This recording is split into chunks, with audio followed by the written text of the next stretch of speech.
Darko, šta se to juče dogodilo što je ukućanima zasmetalo?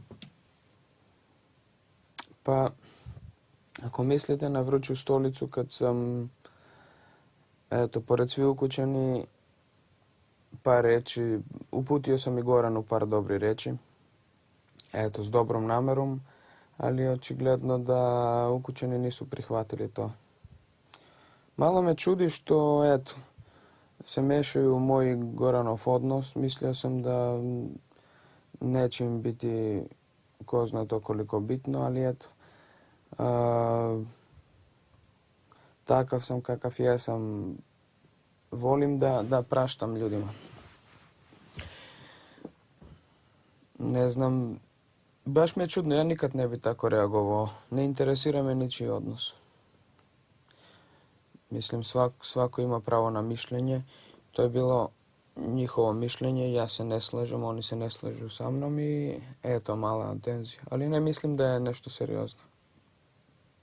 Čak što više, ja sam,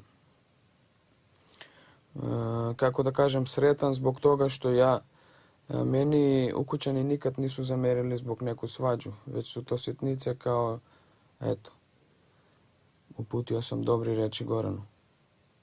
Darko, kome najviše zasmetalo to što si dobre, pozitivne reči uputio Goranu? Pa, brate, ja sam svestan toga. Tina mi je najviše zamerila i ima pravo, jer Tina i Goran su imali incident. I ja u nikoj slučaj nisam rekao da ono što sam rekao Goranu, te par dobre reči, to ne znači da ja sam na stranu Gorana što se tiče incidenta. Ja sam strogo osudio i opet ću osuditi i kad izađem. Mislim da je to za osuđivanje. Isto je reagovalo i Zorica koja je isto tako imala incident sa Gorana. I to je normalno. Ali ja opet kažem, ne podržavam nasilje nad ženama i to ostaje. Znači, jedino sam htio da spustim loptu.